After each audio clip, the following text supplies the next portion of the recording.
Hello friends, welcome back to Rohani Andhra style recipes and vlogs.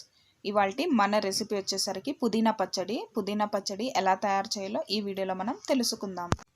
దీనికి కావాల్సిన పదార్థాలు: పుదీనాని ఇలా శుభ్రంగా కడిగి కొద్దిగా ఆరనివ్వాలి. తర్వాత నువ్వులు 50 గ్రామ్స్, పచ్చిమిర్చి ఆప్షనల్ అండి. మీరు నిల్వ పెట్టుకోవాలి పచ్చడి అనుకుంటే పచ్చిమిర్చి వేయకండి. టొమాటో, ఎండుమిర్చి వేసుకోవాలి. అరగంట ముందే నానబెట్టి ఉంచుకున్న చింతపండు, చిన్న నిమ్మకాయ సైజ్ అంతా, ఆవాలు, కరివేపాకు, వెల్లుల్లిపాయ, ఉప్పు, జీలకర్ర, పోపు దినుసులు. తర్వాత స్టవ్ పై ఒక ప్యాన్ పెట్టి అందులో 50 గ్రామ్స్ నువ్వులు ఉన్నాయి కదా, అవి వేసి డ్రైగా వేయించుకోవాలి. ఇవి మరీ ఏం ఎక్కువ వేగనవసరం లేదు, కొద్దిగా వేగి మంచి స్మెల్ వస్తాయన్నమాట. నువ్వులు వేగేటప్పుడు అంతవరకు వేయించుకుంటే సరిపోతాయి.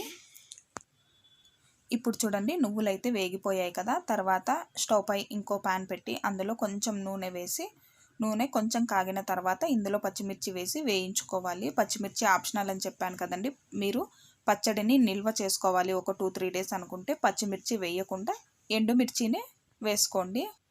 ఇప్పుడైతే పచ్చిమిర్చి వేగిపోయిందండి. ఇప్పుడు అదే నూనెలోనే మనం పుదీనాను కూడా వేయించుకోవాలి. పుదీనా బాగా వేగే వరకు వేయించాలన్నమాట. పుదీనా ఎంత బాగా వేగితే మన పుదీనా పచ్చడి అంత టేస్టీగా ఉంటుంది. చాలా బాగా ఉంటుంది అన్నమాట టేస్ట్. రైస్లోకి, రోటీలోకి కూడా చాలా బాగుంటుంది ఈ పుదీనా చట్నీ అయితే.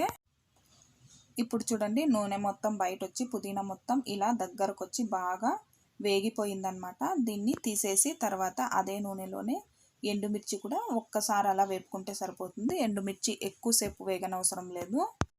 ఇప్పుడైతే ఎండుమిర్చి కూడా వేగిపోయింది. వీటిని కూడా తీసేసి టొమాటో ముక్కలు ఉన్నాయి కదా, టొమాటో ముక్కలు ఒక్క టొమాటో తీసుకుంటే సరిపోతుంది, పెద్దది. దీన్ని కూడా బాగా మెత్తగా అయ్యే వరకు వేయించుకోవాలి.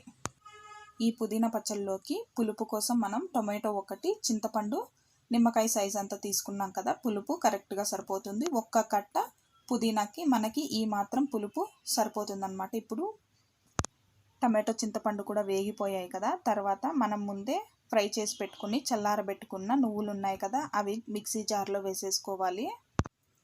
మీరు ఈ పచ్చడిని రోట్లో కూడా చేసుకోవచ్చు, చాలా బాగుంటుంది రోట్లో చేసుకుంటే ఈ పచ్చడి. తర్వాత మనం ముందే వేయించి పెట్టుకున్న పచ్చిమిర్చి, ఎండుమిర్చి ఉన్నాయి కదా, అవి రెండు కూడా వేసేసుకొని ఇందులోని జీలకర్ర వేసి ఒక్కసారి కోర్సుగా గ్రైండ్ చేసుకున్న తర్వాత ఇందులో వెల్లుల్లిపాయి, పుదీనా, వేయించి పెట్టుకున్న పుదీనా ఉంది కదా, అది వేసేసి తర్వాత టొమాటో, చింతపండు వేయించుకున్నది ఉంది కదా, అది కూడా వేసేసి చివరగా ఉప్పు వేసుకొని ఒక్కసారి కోర్స్గా గ్రైండ్ చేసుకున్నామంటే మనకి చట్నీ రెడీ అయిపోతుంది. ఇప్పుడు మనం ఈ పచ్చడికి పోపు వేసుకుందాం. పోపు కోసం ముందుగా స్టవ్ పై ప్యాన్ పెట్టి అందులో కొంచెం నూనె వేసి, నూనె బాగా కాగిన తర్వాత ఆవాలు వేసి చిటపటలాడనివ్వాలి. ఆవాలు కూడా చిటపటలాడిన తర్వాత పోపు దినుసులు వేసి గోల్డెన్ బ్రౌన్ కలర్ వచ్చే వరకు వేయించుకోవాలి. ఈ పోపు దినుసులు వేగేటప్పుడు మంచి స్మెల్ వస్తుందండి. అంతవరకు వేయించుకుంటే మనకి పర్ఫెక్ట్గా ఉంటుందన్నమాట పోపు. తర్వాత ఎండుమిర్చి 2 తుంచి వేసుకోండి. ఫ్లేవర్ ఆయిల్లో ఎండుమిర్చి వేగితే ఆ ఫ్లేవరే వేరనమాట, చాలా టేస్టీగా ఉంటుంది. తర్వాత కరివేపాకు వేసేసుకొని ఒక్కసారి మిక్స్ చేసుకున్న తర్వాత ఇందులో పసుపు పొడి, ధనియా పొడి వేసుకోవాలి.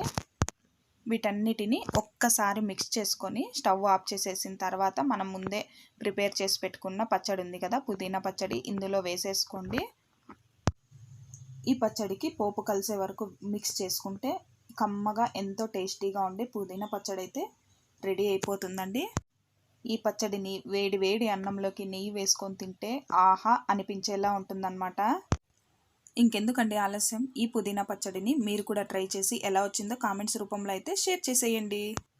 ఇంతే అండి ఇవాల్టి నా ఈ వీడియో కనుక మీకు నచ్చినట్టయితే ప్లీజ్ లైక్ చేయండి, మీ ఫ్రెండ్స్ అండ్ ఫ్యామిలీ మెంబర్స్కి షేర్ చేయండి.